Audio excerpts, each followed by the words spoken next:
What is up, my Squirtleites? It is I, your king, welcoming you back to Destiny 2, the beta.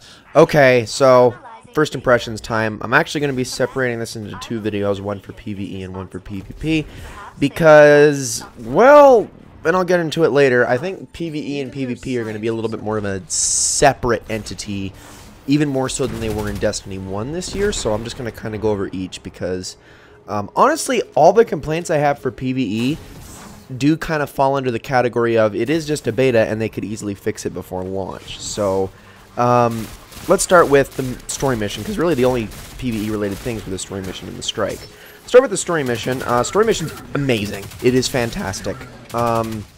Everything in it was great. It just the pacing was great, the storytelling was great, the set pieces were amazing.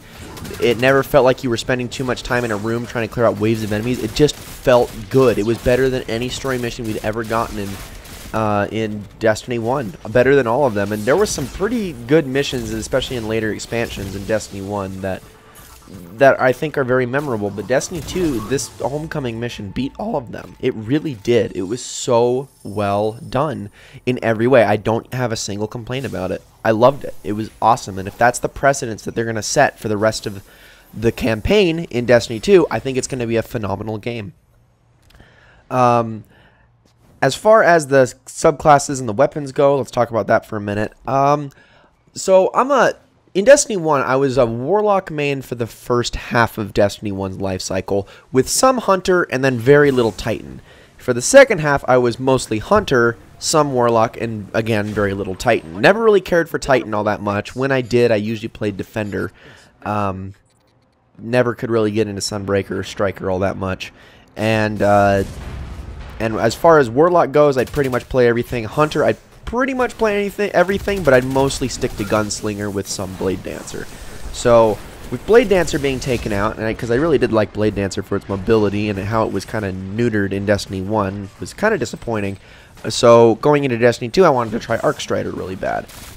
So that was what I played first. And honestly, I was kind of more disappointed with that one than I was any of the other new subclasses. Not the whole class itself. The class itself is fine. It was just the super I didn't much care for. Now, granted, I have been learning as I've been playing more and more that there is a few more intricacies to it, but that wasn't really my issue with the super, with the intricacies. It was more the feedback that the super doesn't give you that most supers do. It just felt clunky and weird to use, I think. Like, there would be times where I'd be swinging my staff and I swear everything around me would vaporize, but then there'd be other times I'd be right up in something's face and it wouldn't be until like a swing or two later that I'd actually kill it. Like, or it would even do damage to it. It was bizarre. It just felt like it wasn't really registering properly at times, and I don't know, it could have been a connection thing, but I mean, I was in like solo spaces, so I still don't know why that was happening. I don't know, it just felt weird. Wasn't the biggest fan of that super. Dawnblade, on the other hand, I really did like a lot. It felt very good to use that super. However, as a subclass as a whole, I definitely enjoyed Warlock the most. I love the grenades. I love the movement abilities. The fact that basically we have the equivalent to the Twilight Garrison from Destiny 1, where you can do the kind of the charge in midair or the dodge or whatever. Feels awesome. I'm so glad that Warlocks have that now. Yeah, and again, grenades feel great. And then also Warlock's intrinsic ability, which is the little pool of light that you can heal yourself in, is by far the best of the abilities that any of the subclasses have, like by far. It was just so much more useful, and it felt powerful actually. And I really liked it. I loved playing Warlock. That was probably my favorite to play. Although, to give the Sentinel credit, which is probably the one I was looking forward to the least, I think it had the most fun super to use. Every time I popped a super, I would only be able to generate about maybe 1 or 2 orbs with Dawnblade and Arc Strider, but with Sentinel, almost every single time I could generate up to 5. Like, I could just wipe the room clean with Sentinel with no problem. It was so satisfying to use because it was so fast, so mobile, and when you chuck the shield and it bounces off multiple enemies, oh, it feels great. Oh, that is a fun super to use. Can't really say the same for the rest of the subclass. I mean, otherwise it's kind of just Defender, but without all of the Force Barrier perks.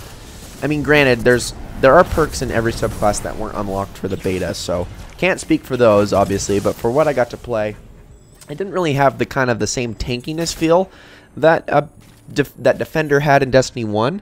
On top of that, I'm not a big fan of the barrier that Titans get. The short one doesn't really protect you from anything that has splash damage on it at all. So it's effectively useless. The only things it protects you from really are like goblins and harpies, like things with very tiny little guns that really don't do any explosive damage, which most Cabal have weapons that do explosive damage, so it doesn't protect you from that at all. And the big wall is more of just a quick breather, but then after that it's almost a nuisance. You kind of just put it up when you're about to die, but there's no real cover next to you and you can't get out in time, so you put it up real quick to let yourself regen health. That's great. Well, now it's just in your way until it disappears.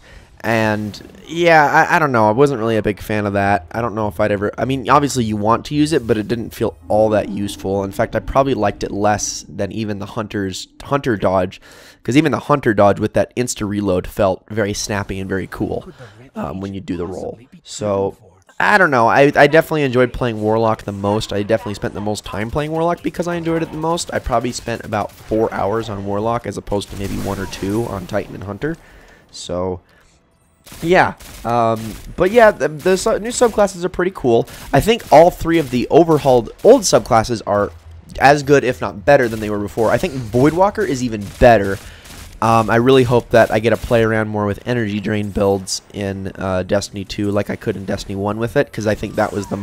When you get an energy drain build with like the hunger and all that all put together for Voidwalker in Destiny 1, it was the most fun thing in the game. It was such a blast to play, just spamming grenades and Nova Bombs like crazy. Oh, it was so enjoyable.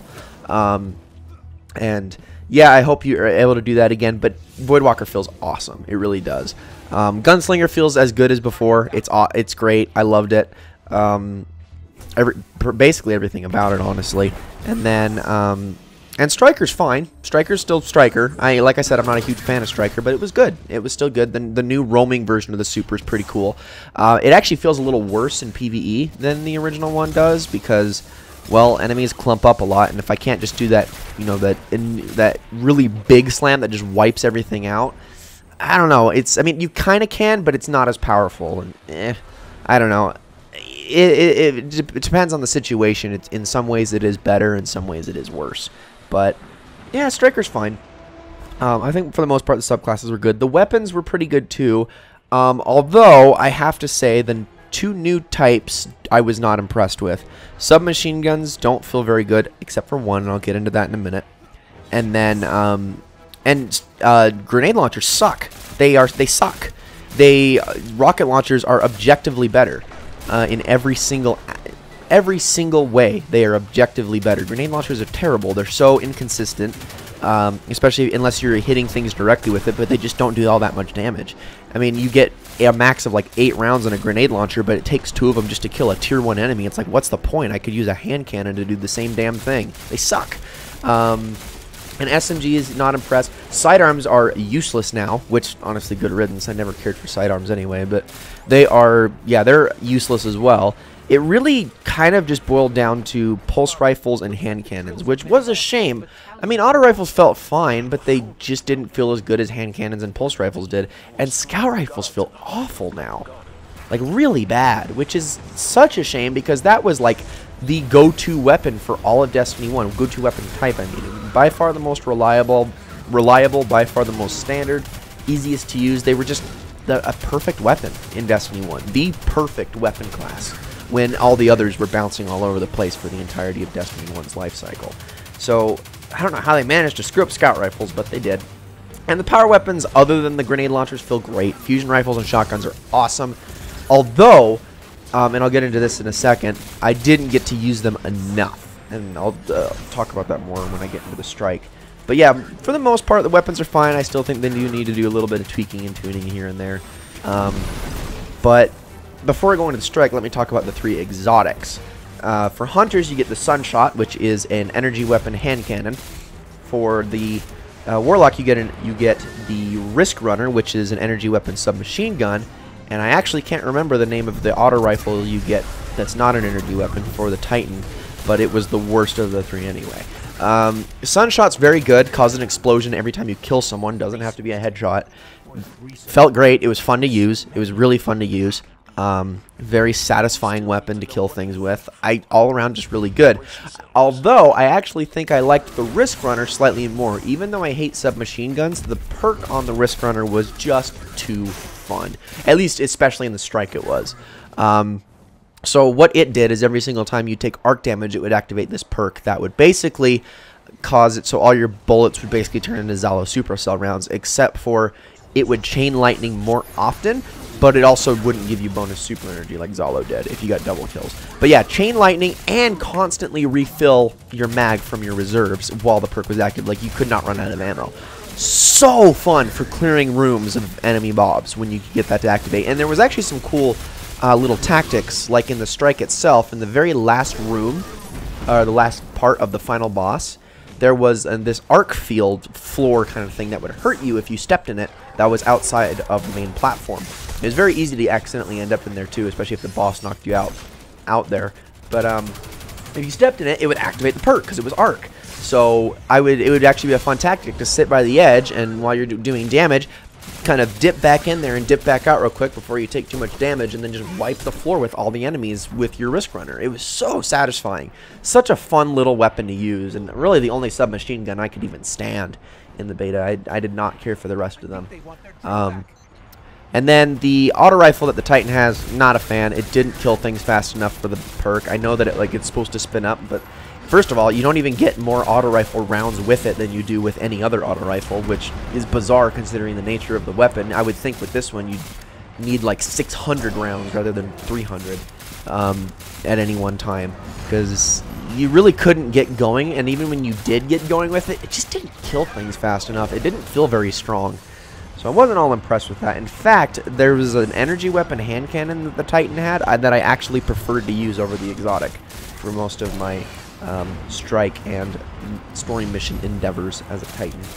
But they were cool. They definitely felt like good exotics. I was not, let down at all, I think, by any of them. They all very much felt exotic, and they all, I don't think they downgraded the exotics, the strength and the coolness of the exotics from Destiny 1. I feel like all three of those are absolutely exotics and deserve to be exotics. They're great. They're great weapons. And lastly, let's get on to the Strike. Now, the Strike is very well done. It is, I think, mechanically, you can almost say objectively better than anything that they ever did in Destiny 1. I didn't have as much fun with it, though, as I did in a lot of other Destiny 1 Strikes, and it really isn't the Strike's fault, but more specific gameplay mechanics in the beta right now. And all of these, I think, Bungie can, and they've already kind of confirmed some of them will be addressed by the time Destiny 2 launches. And that's the fact that, one, you just run out of ammo way too easy. Enemies do not drop ammo often enough, like at all. Like, you maybe get a crate with 1 in every 10 enemies. It's kind of ridiculous. And then power ammo maybe drops 2 or 3 times an entire mission, which also isn't going to cut it. There's one big problem I have with PvE, and it's Bungie doing it again. They have clearly balanced the game so that it's supposed to be focused around PvP. Less supers, less ability spam, all that kind of stuff. But the problem is that's carried over into PvE, and you almost never get I mean, you can get supers more often because of generating orbs and stuff like that and helping out teammates that way. But just not enough, and then I have to wait like a full minute to get my grenade back, which in PvP, fine, but in PvE, come on, guys. I mean, it's PvE for crying out loud. Let me use my abilities. That's the whole power fantasy that Destiny embodies, is the abilities and the crazy strong weapons and stuff like that for PvE. Let's focus on that for versus AI content, not for multiplayer, competitive multiplayer, okay? We need to have a ton of that in PvE, and right now there's barely any of it, and it's actually pretty darn boring. I can imagine if we did the same homecoming mission and the Strike with the ability cooldowns and stuff like that set to the way they are in PvE and Destiny 1, it would be phenomenal. But that's the one thing that really held it back. in the beta, and I hope they adjust that. That is absolutely something I think they can fix before the game launches. I really hope they do. They really need to reevaluate that. But when it comes to things that I don't think they can fix before the game actually launches, well, I'll get into that in the next impressions video, which is all about PvP. Thank you all so very much for watching, and I will see you all in the next one.